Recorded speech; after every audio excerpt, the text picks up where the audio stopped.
జై హో.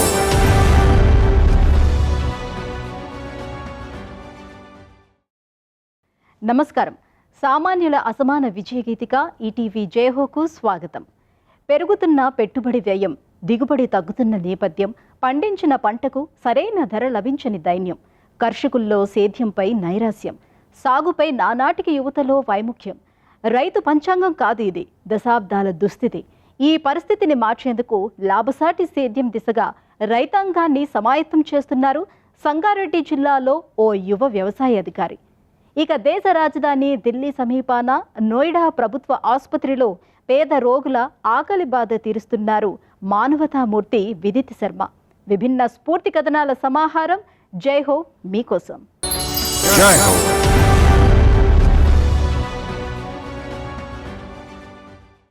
సాగు బాగుండాలి, సాగుదారులు బాగుండాలి, వారి వారసులుగా యువకులు వ్యవసాయ రంగంలోకి రావాలి, రైతే రాజు అనే నినాదం నిజం కావాలి అని సంగారెడ్డి జిల్లా తడ్కల్లో సంతోష్ కుమార్ అనే వ్యవసాయ విస్తరణాధికారి ఆకాంక్షిస్తున్నారు. పప్పు దినుసు పంటల నుంచి నూనె గింజల పంటల సాగు దాకా మెళకువలు నేర్పుతున్నారు.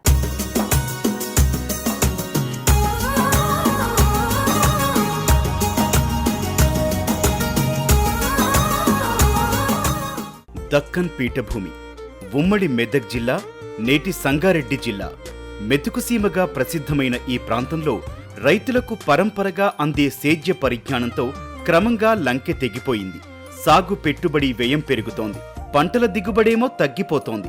ఇలాంటి సంక్లిష్ట సమయంలో ఇదే జిల్లా కంక్టీ గ్రామవాసి సంతోష్ కుమార్ గాండ్ల తడ్కల్ క్లస్టర్లో సేద్య విస్తరణాధికారిగా బాధ్యతలు స్వీకరించారు. ఆయన తండ్రి హనుమాన్లు మధ్యతరగతి రైతు, తల్లి ప్రేమల గృహిణి. సంతోష్ కు బాల్యం నుంచి సాగుపై ఆపేక్ష, అభిరుచి, చదువులో అన్నింటా ప్రథమ శ్రేణి. ఏజీబీఎస్సీ పూర్తయ్యాక ఇక్కడ అధికారిగా నియామకం లభించింది. ఆయన సాగు వ్యయం తగ్గించటం, లాభసాటి సేద్యంగా తీర్చిదిద్దటం ధ్యేయంగా పనిచేస్తున్నారు. దుక్కి దున్నే పనిలేని జీరో టిల్లేజ్ పద్ధతులను తెచ్చారు. ఈ ప్రాంతానికి పరిచయం లేని పంటలను పరిచయం చేశారు. జిప్సం వాడకంతో దిగుబడులు సాధించేలా రైతులలో అవగాహన పెంచారు. గ్రౌండ్ నట్లో దిగుబడి అనేది కరెక్ట్గా వస్తలేదు. అంటే ఒక 6 నుంచి 7 క్వింటాల మధ్యలో వీళ్ళు దిగుబడి తీసుకుంటున్నారు. ఇంతకుముందు జిప్సం అనేది వాడకంలో లేదు. ఈ జిప్సంని మనం తీసుకొచ్చి ఒక విలాస్ అనే రైతు క్షేత్రాల్లో ప్రయోగపూర్వకంగా చేసి చూపించాం. అయితే సుమారు ఎకరానికి ఒక 400 రూపాయల ఖర్చు ఉంది. ఆ 300-400 రూపాయల ఖర్చు చేసుకుంటే మనకి ఈ జిప్సం అనే పదార్థంలో కాల్షియం అనే మూలకం ఉండడం వల్ల ఇది మంచిగా కాయ గట్టిపడి గింజ అనేది బలంగా మారి తూకంలో మనకు ఈల్డ్ యొక్క ప్రభావాన్ని చూపిస్తుంది. 2 క్వింటాల దిగుబడి వేరే క్షేత్రాల కన్నా ఎక్కువ వచ్చింది. పెట్టుబడులే తప్ప రాబడికి భరోసా లేదు. ఇక సేద్యం అసాధ్యమేమో అన్నట్లు సవాళ్లు విసురుతోంది. ఇలాంటి పరీక్షా సమయంలో కంక్టీ మండలం తడ్కల్ క్లస్టర్ కు సంతోష్ వ్యవసాయ విస్తరణాధికారిగా వచ్చారు. క్షేత్రస్థాయిలో విస్తృతంగా పర్యటించి రైతులను కలిశారు. సుస్థిర సేద్యం, ప్రయోగాత్మక సాగును ప్రోత్సహిస్తున్నారు.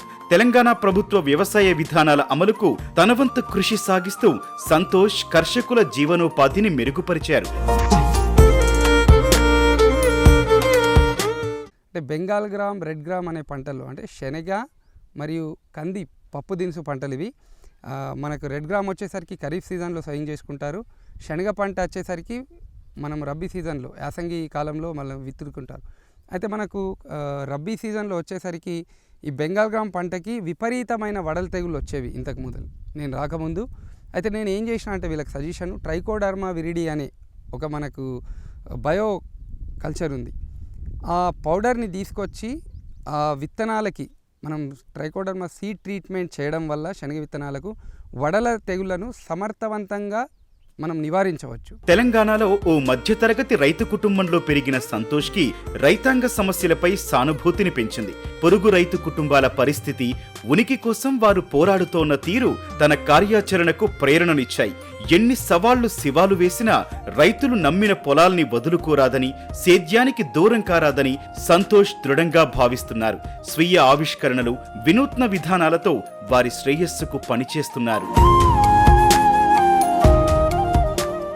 వడల తెగుల యొక్క ప్రభావం ఏ విధంగా ఉంటుందంటే శనగ పంటలో ఒక 2 నుంచి 3 క్వింటాల వరకు దాని దిగుబడి అనేది తక్కువ చేస్తుంది.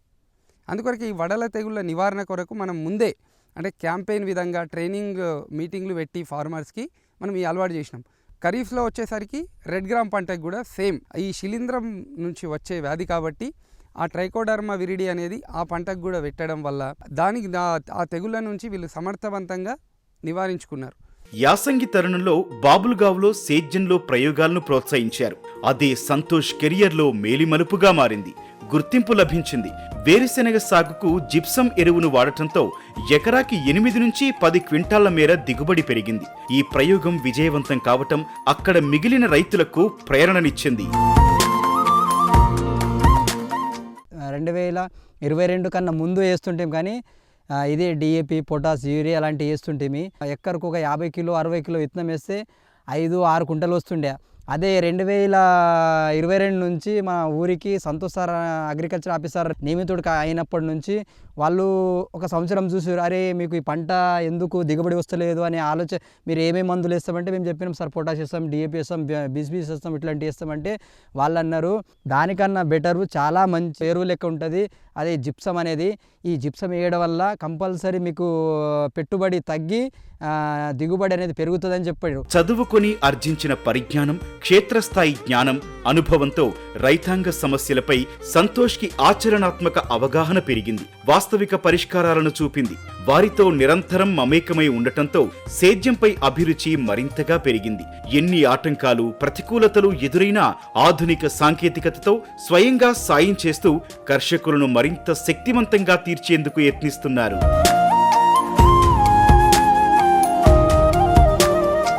నేను చెప్పిన విధానం ఖరీఫ్లో వరి తీసుకున్న తర్వాత వరి కొయ్యలలో డైరెక్ట్గా మనం ఒక 24 అవర్స్ బిఫోర్ ఇరిగేషన్ ఇచ్చేసి ఇత్తనాలను పెట్టుకోమని ఒక రైతులకు సలహాలు చెప్పినాం మనం.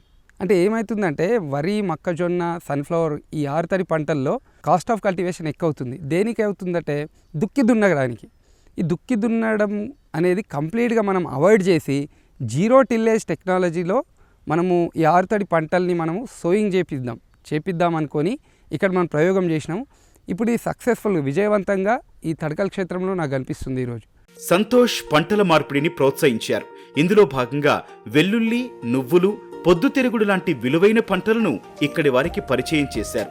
నాణ్యమైన విత్తనాలు ఉపయోగించాలని, తద్వారా దిగుబడి పెరుగుతుందని, పెట్టుబడి వ్యయం తగ్గుతుందని సూచనలిచ్చారు. రైతులు ఒక సుమారు 5 నుంచి 10 వేల వరకు ఒక ఖర్చు వస్తుంది మనకి ఒక ఎకరానికి, ఓన్లీ దుక్కి దున్నడం కొరకు. ఈ దుక్కి దున్నకుండా కూడా మనం ఈ విధానంలో ఈల్డ్ చూసినాము, డెమో ప్లాట్లో కూడా ఈల్డ్ చూసాము. రెండిట్లో ఈల్డ్ అనేది సేమ్ ఉంది, కానీ ఎక్కడ మనకు డిఫరెన్స్ వస్తుందంటే కాస్ట్ ఆఫ్ కల్టివేషన్లో. అంటే సుమారు 5 నుంచి 10 వేలు అంటే రైతుకు ఒక 3-4 క్వింటాల దిగుబడి ఎక్కువ వచ్చినట్టే. కోవిడ్ వేళ 2020లో అనేక మంది ముహూర్తాలు పెట్టుకుని కూడా పెళ్లిళ్లు రద్దు చేసుకున్నారు.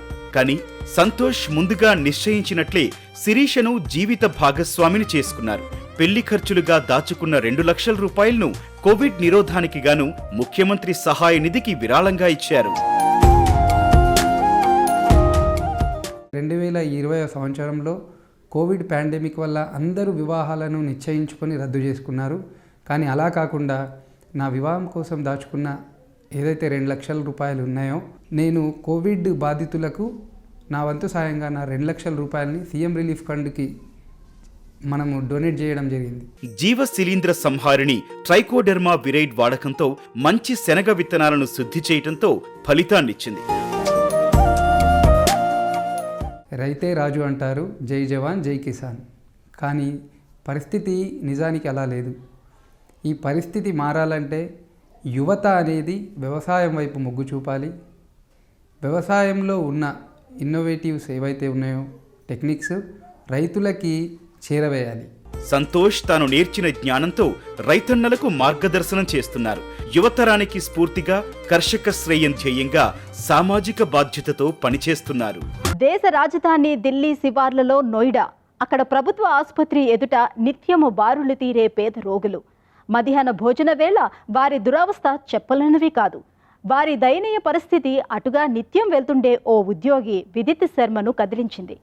ఆయన పెద్ద మనసుతో జనరసోయి కేంద్రం ఏర్పాటు చేసి వారి ఆకలి తీరుస్తున్నారు. తక్కువ ధరకే మంచి భోజనం అందిస్తూ మానవత్వం చాటుకుంటున్నారు. 5 రూపాయలకే ఇంటి తరహా భోజనం. తెలుగు రాష్ట్రాల్లో కాదు, ఢిల్లీ సమీపంలో నోయిడా దగ్గర. సాధ్యమేనా అన్న సందేహం సహజం.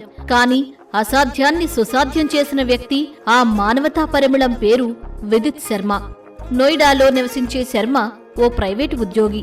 రోజూ అక్కడ ప్రభుత్వాసుపత్రి దగ్గర పేద రోగుల సహాయకులకు, సమీప పరిశ్రమల కార్మికులకు 5 రూపాయలకే పప్పన్నం, సాంబారన్నం అందజేస్తున్నారు.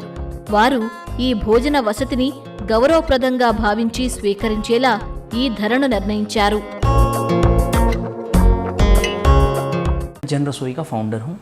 ये जन रसोई इनिशिएटिव నేను జన్ రసోయి వ్యవస్థాపకుణ్ణి. నోయిడా ప్రభుత్వాసుపత్రిలో రోగులతో వచ్చే వారికి అందుబాటు ధరలో ఆహారం ఇచ్చేందుకు 2024 జనవరిలో ఈ ప్రజా వంటశాలను స్థాపించాను. వైద్యం కోసం ఆసుపత్రికి వచ్చే వారికి జన్ రసోయి ద్వారా కేవలం 5 రూపాయలకే భోజనం అందిస్తున్నాం. लोगों को हम अफोर्डेबल मील सर्व करते हैं सिर्फ 5 रुपए में। నోయిడా ప్రభుత్వ ఆసుపత్రి ఎదుట మధ్యాహ్న భోజన వేళ దయనీయ దృశ్యాలు చూసి చలించారు.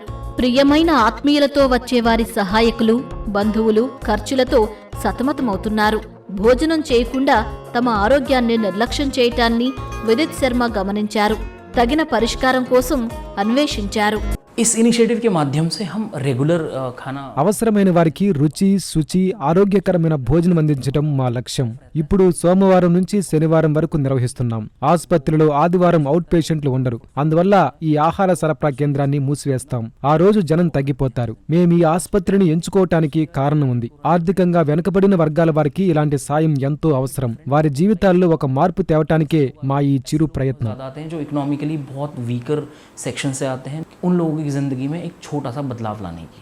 2024 జనవరిలో ఏర్పాటు చేసిన ఈ కేంద్ర ముఖ్యోద్దేశం రోగులకు, కార్మికులకు అందుబాటు ధరలో ఇంటి తరహా భోజనం అందజేయటం. ఈ భోజనంలో రాజ్మా పప్పన్నం, పచ్చిశనగ పప్పన్నం, కంది పప్పన్నం సరఫరా చేస్తున్నారు. కేవలం ఆకలితో ఉన్నవారికి అన్నం పెట్టడమే కాదు, ఆ ఆహార పదార్థాలు అచ్చం ఇంట్లో వండి తెచ్చిపెట్టినట్లే ఉండాలన్నది విదిత్ శర్మ ఉద్దేశం. सर्व हमारा ये कम्युनिटी किचन नोएडा నోయిడాలోని మా సామాజిక వంటశాలలో వండిన వంటకాలను మా వ్యాన్లోనే నోయిడా ప్రభుత్వాసుపత్రికి సరఫరా చేస్తాం. స్టాల్లో భోజనం అందుకునే వారి సంఖ్య రోజు 7 నుంచి 800 వరకు ఉంటుంది. మా బృందం అందించే ఈ ఆహారం అత్యంత నాణ్యతతో ఉంటుంది. వీలైనంత ఎక్కువ మందికి ఈ ఆరోగ్యకరమైన భోజనాన్ని అందిస్తాం. 10 से ज्यादा लोगों के पास ये भोजन पहुंचाया जाए। నిజానికి ఈ భోజనాన్ని ఉచితంగానే అందించవచ్చు. 5 రూపాయలు ఎందుకు తీసుకుంటారంటే, ఉచితంగా అందజేస్తే అందుకోటానికి వారు హుందాగా భావించరు. చెల్లించే డబ్బు కొద్ది సొమ్మే కావచ్చు. దాతలు ఇచ్చింది తింటున్నామన్న న్యూనతాభావం ఉండదు. స్వాభిమానం కాపాడినట్లుంటుంది. విదిత్ ఎంతో ఆలోచనతోనే ఇలా నిర్ణయించారు. बहुत से लोगों के मन में सवाल होता है कि 5 रुपए क्यों।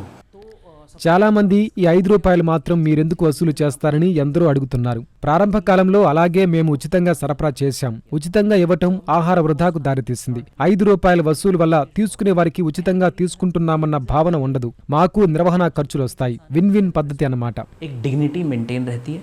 सो दोनों ही पार्टीज के लिए विन विन सिचुएशन है। ఎటువంటి హడావిడి లేకుండా జన్ రసోయి నిరాడంబరంగా ఆరంభమైంది. ఇప్పుడు 10 మంది నిబద్ధత కార్యకర్తల బృంద సహకారంతో జన్ రసోయి నడుస్తోంది. ఇక్కడ ఆహారం అందుకుంటున్న వారి సంఖ్య ఇప్పుడు 700. నోయిడాలోని ఇతర ఆరోగ్య కేంద్రాలకు తమ సేవలు విస్తరించాలని, వేలాది మందికి అందజేయాలన్నది విదిత్ శర్మ దీర్ఘకాలిక లక్ష్యం. ये जो भी इनिशिएटिव हम लोग रन कर रहे हैं, इनिशिएटिव लोगों की सपोर्ट से ही रन होता है। ప్రజా సహకారం ఉంటేనే జన్ రసోయికి మనుగడ. వారందరి క్షుద్బాధ తీర్చడం మా ఒక్కరి వల్ల అయ్యే పని కాదు. అందరూ స్వచ్ఛందంగా ముందుకొచ్చి విరాళాలిచ్చి ప్రోత్సహించాలి. ఇచ్చే విరాళాలకు పన్ను మినహాయింపు ఉంది. మాకు అంకితమై పనిచేసే 10 మంది నిబద్ధ కార్యకర్తల బృందం ఉంది. వారే వండి, వార్చి, తెచ్చి పంపిణీ చేస్తారు. మా ఈ మానవతా కార్యక్రమానికి అందరూ ముందుకొచ్చి సహకరించాలని మా వినమ్ర విజ్ఞప్తి. ఇప్పుడంటే వందల సంఖ్యలో అందజేస్తున్నాం. భవిష్యత్తులో రోజు 3000 మందికి ఆహారం అందజేయడం మా లక్ష్యం. 3000 लोगों के पास ये खाना पहुंचा पाए अफोर्डेबल मील। కరుణతో ఆరంభించే చిన్న ప్రయత్నాలతోనే ఎందరో జీవితాల్లో మార్పు తేవచ్చని విదిత్ శర్మ తన జన్ రసోయి కేంద్ర స్థాపనతో నిరూపిస్తున్నారు.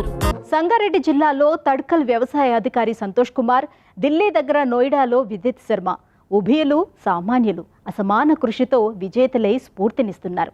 మరిన్ని కథనాలతో వచ్చే వారం జైహోలో మళ్ళీ కలుద్దాం. నమస్కారం.